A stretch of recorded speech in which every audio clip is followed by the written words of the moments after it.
Welcome to the Powering Unique You podcast. Here, we create encouraging conversations to help you accelerate your career, expand your unique potential, and become a better leader.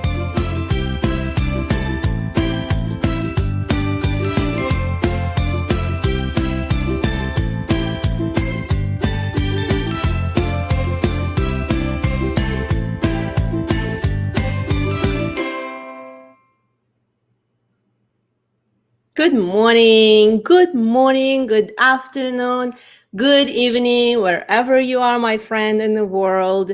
Today is a good day to feel encouraged, to feel empowered.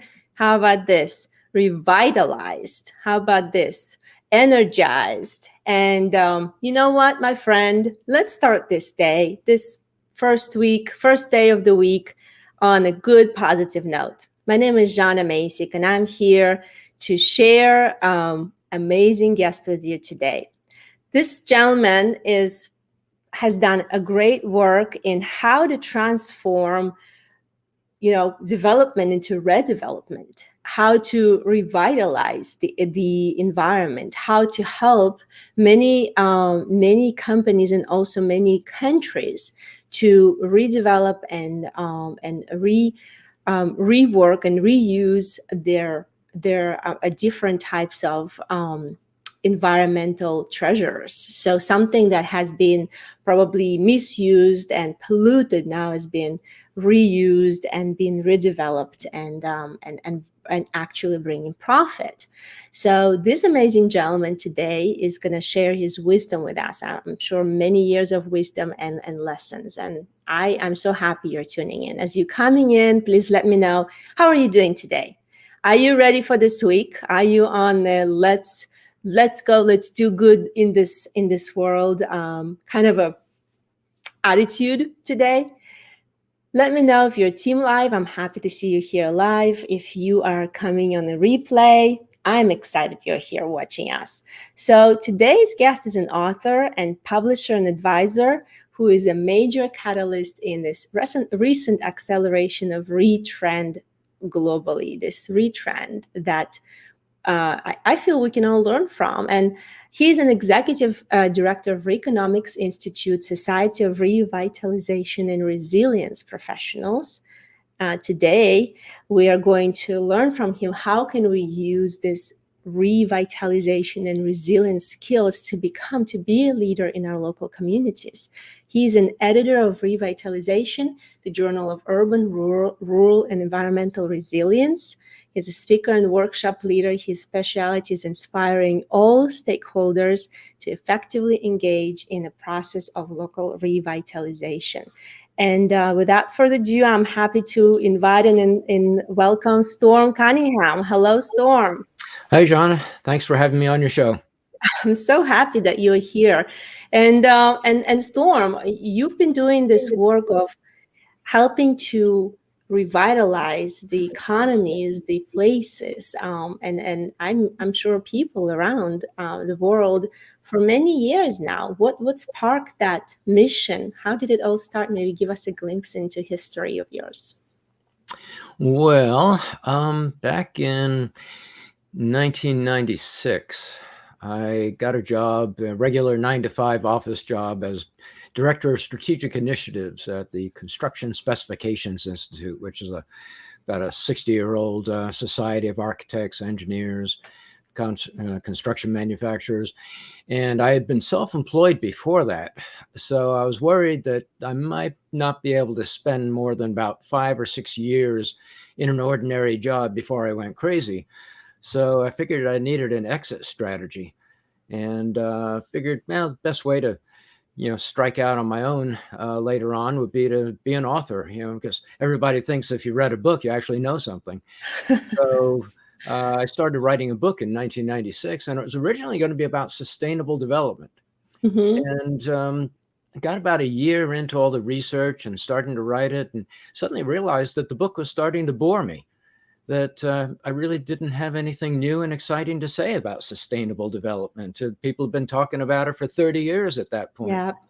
And so I went through all of my research, and I divided it into two piles, one boring pile and one exciting pile. And I noticed that everything in the exciting pile started with re. It was all about revitalizing places, restoring nature, remediating contamination, reusing things, repurposing things, just basically bringing places back to life, whether they're natural places or agricultural or urban areas. And that's when I switched the book, and it became The Restoration Economy, which was my first book. I absolutely love the story, and I know, and I thank you for sharing this. It's sometimes in life we tend to put ourselves in this pile that's boring, and we kind of live in that pile. But I want to compliment you that you say, well, this is going to be just another boring book about things that everybody's talking about. How can I, through your research, you just looked at things that sparked your excitement, sparked your interest, and that actually became your mission since then, right? And I know you've helped many places to be reborn and revitalized. Maybe you could share with us a one drastic story, and maybe people behind that brought this catastrophic place into something that is beautiful and thriving right now. Yeah, probably my favorite story is one that I encountered when I was writing that first book, The Restoration Economy. And I was looking, like you say, for places that had revitalized in a spectacular manner. So this is not a place that I had any role in. I simply went there and researched it. I talked to all the people and did a case study on it. And actually, that was for my second book, Rewealth, that came out from McGraw-Hill in 2008. And, the first book, it was kind of like, it was about all the ingredients of revitalization, all the different kinds of projects we can do to bring natural or built or socioeconomic assets back to life. The second book was more about how do you put all those ingredients together to get what people really want, which is revitalization. Actually changing the trajectory of a place that's either stagnant or is going downhill. When it revitalizes, suddenly every year it's getting better and better and better. It's in a different cycle. So I wanted to find the ultimate example of that. And I found it in Chattanooga, Tennessee, where back in the 70s, Chattanooga was considered the filthiest city in the United States.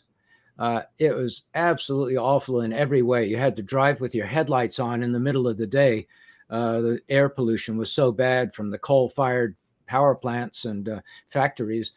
They had tremendous crime problems, racial problems, economic stratification of the rich people on the hill, all the poor people down in the valley.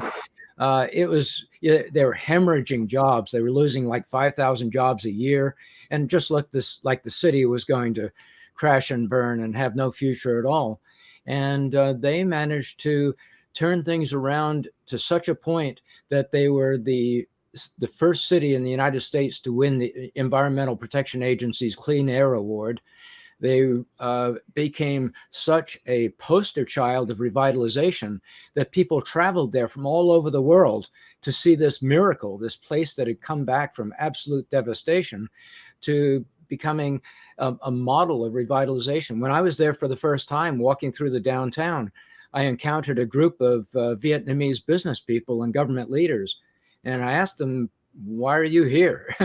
And they said, we heard about this place that magically came back to life, and we wanted to see it with our own eyes. That was from Vietnam. Wow. This is a very inspiring story. And as you speak about Chattanooga, I actually traveled there about 5 years ago for training.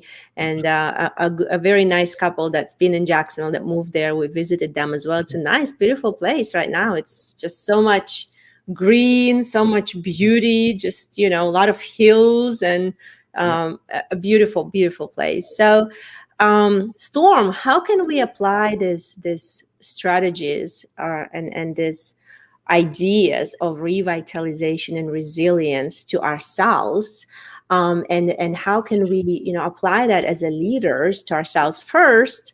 Maybe you could share some thoughts on that, and how can we boost our own resilience? How can we boost our own revitalization as leaders? Well, actually, that's one of the nice fringe benefits of doing this work is that you don't really have to consciously focus on revitalizing yourself when you're doing this work, because it's kind of a natural spin-off that when you spend your days bringing places back to life, it automatically has that revitalizing effect on you.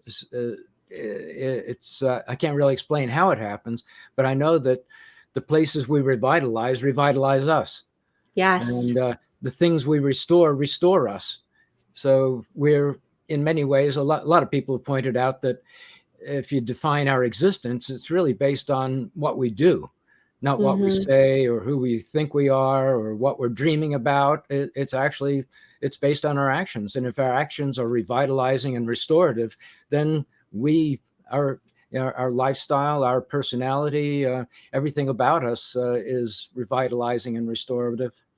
I love this. And I love that you've pointed it's what we put out in the world, right? It's how we approach the world, that we approach the world from the perspective of, let me get something out of it. And, as you say, you degenerate, right? Do you let me just, use it and throw it away? Or we approach, the environment and the earth and the things around us with this idea or intention of giving life to things, giving purpose to things.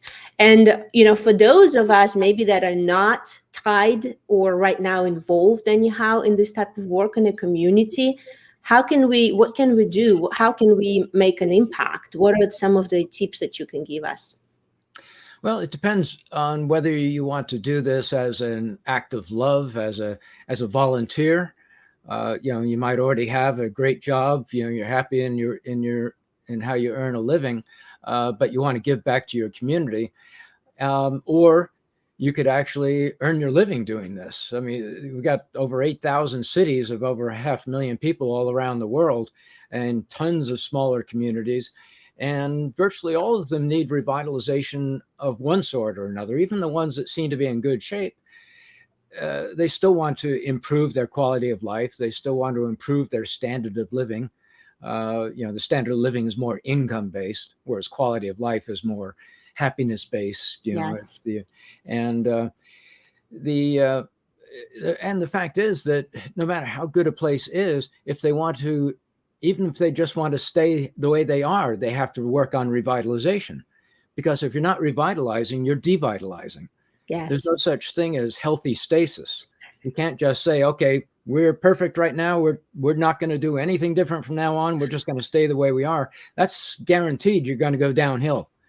So you have to constantly work on regenerating your natural, your built, your socioeconomic assets just to stand still. So every place needs revitalization. And the great thing about these days, you hear about resilience a lot, mostly because of the climate crisis. And the great thing is that exactly the same kinds of actions that produce revitalization are the ones that produce resilience. The repurposing our existing assets and reconnecting our existing assets, renewing them. Those are the things you do to create resilience. And they're also the things you do to create revitalization. I love this. I love that, no matter where you live, no matter where you're tuning from, any place in the US, any place in other countries of the world, look around and there is going to be some things that need to be revitalized. As you said, if you're not, tackling it strategically, if you're not looking and sustaining it, then you're going to go downhill. So, Storm, what are the practical actions that one can do? Is it reaching out to someone? I'm in Jacksonville, Florida, reaching out to someone in city that is governing city to see what the projects are. There are volunteering positions. Is it looking something in my local park, or what are the I'd say actions that one can take to start on that journey? Well, the very first thing, the absolute essential thing, is learning. The fact is that most of the people who are working on revitalization projects in a community don't really understand revitalization. You've got historic preservation architects who really know historic buildings well. They know how to renovate a building. They know how to do it in a historically sensitive manner. Or on the other hand, you've got restoration ecologists. They know how to daylight a buried stream, or they know how to ecologically restore a wetland that was damaged by farming. They know how to recreate a natural forest in a place that was clear cut. You've got all these different people working on the different aspects of the natural, the built, the socioeconomic environment. The trouble is that they're all contributing to revitalization, but none of them actually understand how you create that end result. So they can do a great job on restoring their building or their wetland or their watershed or a piece of infrastructure, or cleaning up a contaminated property, but the community still won't get revitalization. It'll be in better shape than it was before, but that's not the same as actually achieving that end goal. And the fact is that very few communities actually have any kind of program or process to create revitalization or resilience. What they've got is a ton of individual projects. So their attitude basically is, we're just going to do a bunch of good stuff and hope that somehow revitalization and resilience magically appear. And, you're talking about the future of a community or a region, and just putting the future in the hands of hope and magic is kind of irresponsible. So what these places really desperately need is somebody who actually understands the process of revitalizing. How do you pull all of those ingredients together? What's the recipe to create the end result that people want? And you'd be amazed that most people, including the city leaders, the mayors themselves, the people, the director of economic development, all these people, they don't know it. And it's not a fault of their own. It's never really been taught before. Everybody's just focused on the projects and the bits and pieces. So one of the reasons we created RECONOMICS Institute at RECONOMICS.org is to actually create, formalize this as a discipline so that communities can hire or train their own people to actually understand the process of creating revitalization and resilience.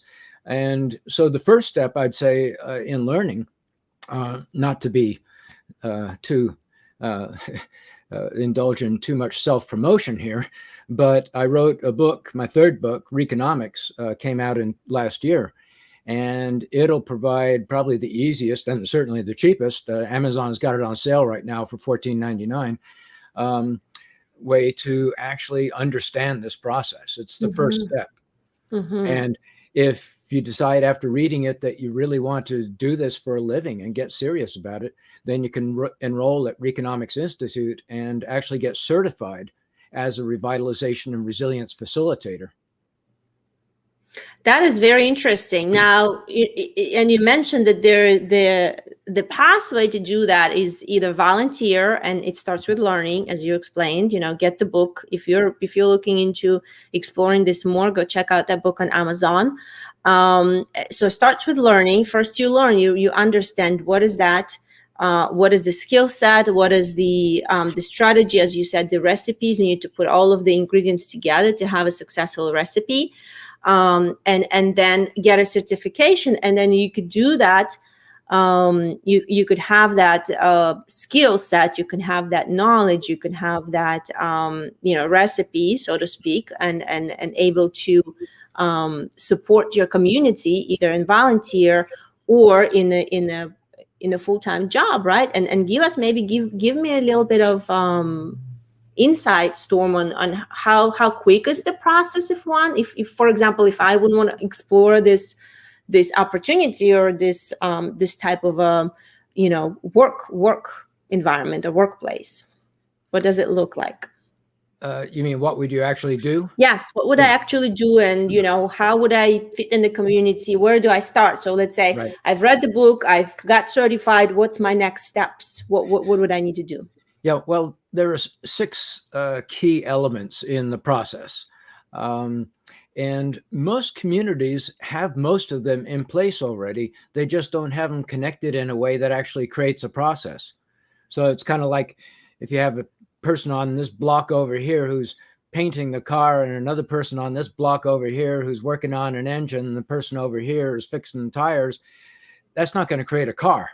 You're just going to have people with a bunch of stuff And that's the way most communities are doing it right now. So what your job as a revitalization and resilience facilitator is going to primarily comprise is pulling together all of the people who are doing the actual work of revitalizing and putting it into that process so that you create momentum. What you're trying to do is create increased confidence in the future of that community, because when you do that, it attracts investment, it attracts employers, it attracts residents, and it also stems the loss of employers and investors and residents. So that's kind of your key goal, is to increase the confidence in the future of the place. Mm-hmm. And so there's 6 elements there. The first one is visioning. Got to have a shared vision of what you're trying to achieve, what kind of community you want. So that way you know what kinds of changes need to be made to get there. Second thing, and this is one that most places forget about, is strategy. Mm-hmm. You know, they'll throw all this energy into doing a visioning session, and then the vision just goes up onto a bookshelf and people forget about it because they don't know where to go from there. In fact, most communities I go to, you literally find a bookshelf full of visions that they've created over the last 20 years that never got acted on. And that's because they didn't create a strategy. Mm-hmm. And the whole purpose, and a strategy is not a plan. Everybody's got plans. There are tons of plans. They're on the bookshelf with the visions. People make tons of money writing plans. Yes. But a plan is just a document. It doesn't do anything. So too often the plan is the end result. That's what we're shooting for. Mm-hmm. What are you trying to achieve here? Oh, we need a plan. Okay. Yeah, well, that's a document, but don't you really want revitalization? Mm-hmm. Those are 2 different things. So the sole purpose of a strategy is to create success. That's doesn't matter whether you're talking military or business or parenting. If you want a strategy to get your child to stop hanging around with bad kids, the wrong element, your parents are going to get together and say, okay, how are we going to do this? They're strategizing when they do that. So anytime you want to achieve something, you need a strategy for overcoming the obstacles to Mm-hmm. whatever your vision is. And so the next step for a community is working on the policies. You need to have policies that'll support your strategy. In many cases, you'll find a place that says they're working on revitalization, but they've still got policies in place that undermine revitalization. They've still got policies that are promoting sprawl. And you're going to have a hard time revitalizing your downtown if all of your money is going into the sprawl areas. Mm-hmm. So you've got to make sure your policies are aligned with your vision and your strategy. And then you got to start putting together partnerships. That's where your resources come in, the money, the properties, everything, the expertise, so that you can actually do projects, which are the last part of it. Now that's 5. One of the key things, and usually the first thing that's done, even before the vision, is putting together an ongoing program. You got to get out of this stop, start, project by project mode, which never builds momentum. And like I said, without momentum, you're not going to increase confidence in the future of the place. Mm-hmm. So the first thing, before you even do the vision, is create an ongoing program. And that could be done by the city. It could be done by a local community foundation or nonprofit. It doesn't matter, as long as it's a trusted entity and as long as it's going to be there in the future. The danger of making it a part of a community government is that if you have a change of administration, then the next mayor could just kill the whole thing. So you don't want to be reliant on political support. Mm-hmm. It's good to have it, but don't rely on it. So you put together that ongoing program. And so as a revitalization and resilience facilitator, if the community is going to create such a thing, whether it's done through a nonprofit or foundation or whatever, there's a good first job for you. You could become the executive director of your local revitalization program. That sounds wonderful, Storm.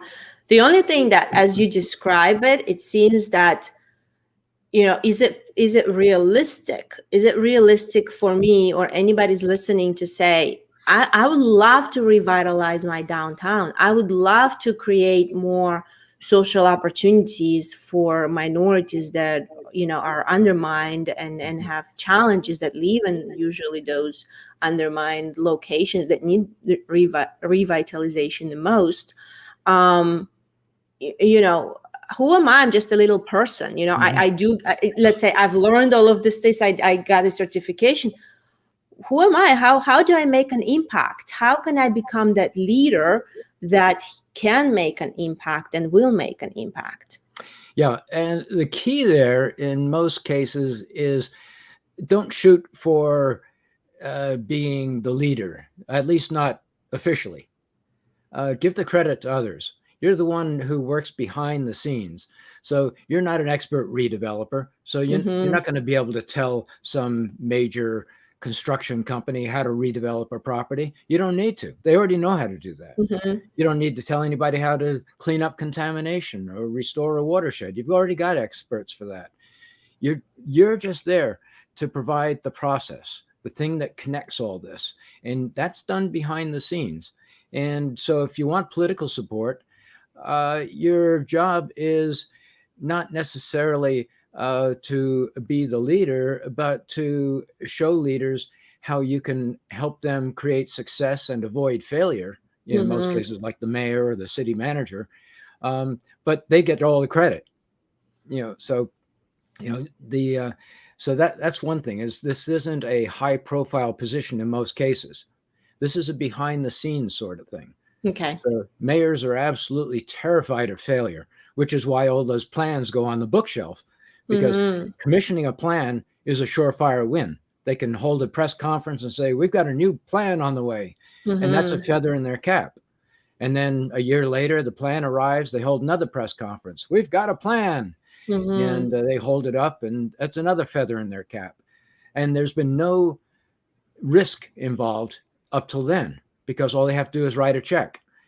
The risk comes in actually implementing the plan, which is why they go on the shelf, because politicians hate risk. They don't want to do anything that is measurable, where somebody could come back to them around election time and say, hey, you know what? You said you're going to do this, and these figures show that none of that was accomplished. So your job basically is to help politicians, help the local leaders eliminate risk and ensure success. And the great thing is that the process that you're bringing to the table doesn't cost anything. It's just process. All you're doing is connecting stuff in a way to make sure that the momentum flows through, and also plugging any gaps. So they might already have a vision. Great. You don't need to do that. They might already have partnerships together in order to create projects. Great. You don't have to do that. But they might not have a strategy for achieving a vision. So that's where you want to work on first. Just plugging those gaps. All the money is in the projects. Doesn't cost anything to create a strategy.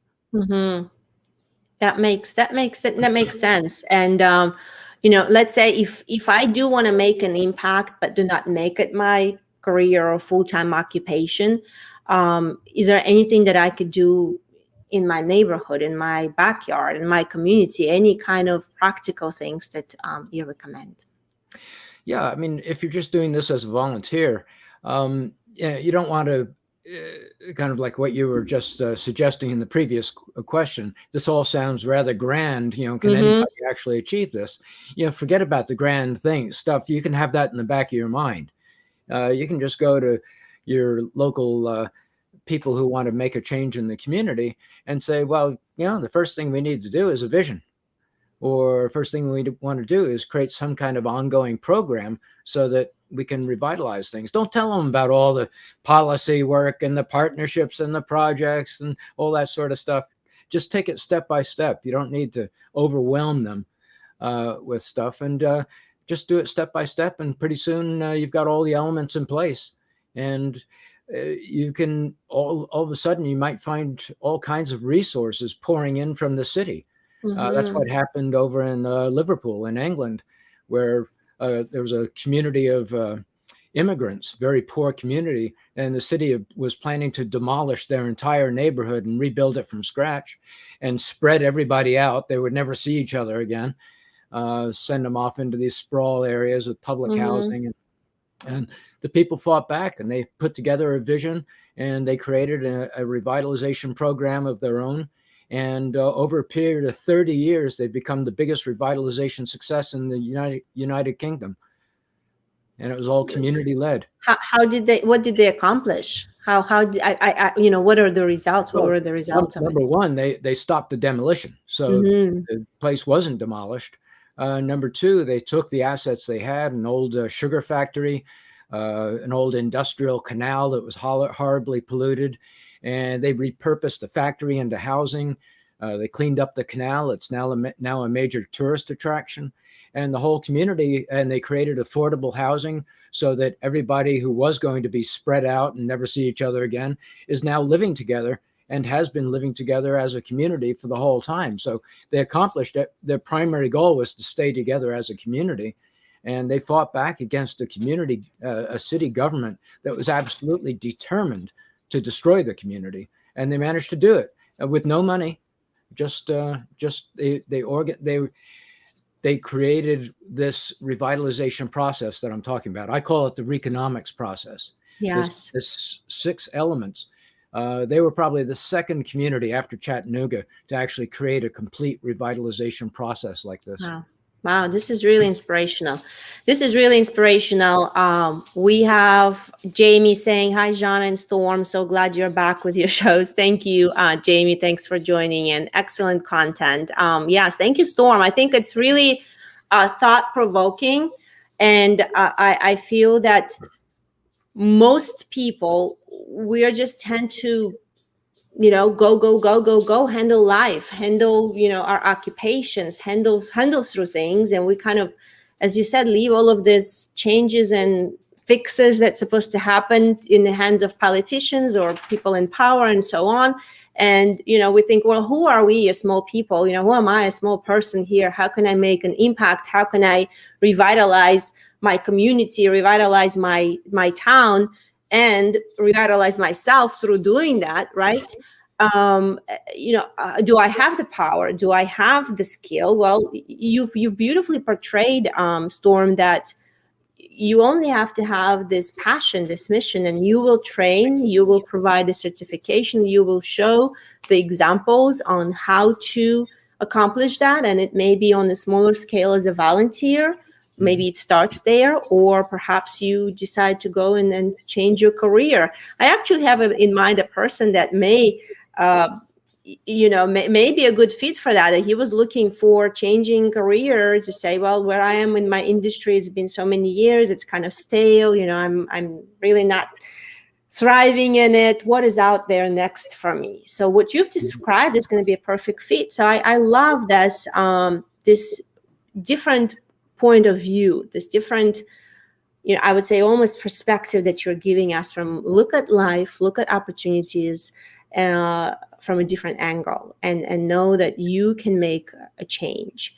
And this is really, really impactful, Storm. Thank you so much for sharing it. And as we part, people can connect with you on LinkedIn. Any other things that you would like to share with us as we close? Well, yeah, you don't have to, you're not limited to doing this just as either a volunteer or as kind of an independent, self-employed consultant or whatever. You can certainly do it in either one of those ways, but you can also do it as an employee. For instance, RECONOMICS Institute, that's RECONOMICS.org, by the way, has a new strategic alliance with Jacobs Engineering, which is the 4th largest construction firm in the United States, about 55,000 employees and $12 billion a year. They do a lot of redevelopment projects. And they are creating this strategic alliance with us because they want their company to be better at being a partner to revitalize communities, not just doing individual projects, which is what all the other big engineering and construction firms do. They know how to do projects, but they don't know how to be a good partner with the community to revitalize. So they're looking to hire people who have been certified as revitalization and resilience facilitators. And they're also looking to get their own people certified. That is great to know. So there are actually companies that are looking to hire professionals that have this training, that have the certification that you provide, and from what you've mentioned before, it's lucrative because once you revitalize the economies and the communities, it can draw a lot of finances, and it can draw tourism, it can draw people attending, and all sorts of things. That is really interesting. And what are the, maybe ranges of compensations that you've seen? I know it depends on the years of experience or skill set and etc. But maybe give us some idea, because I haven't come across that, and I'm really, really interested myself.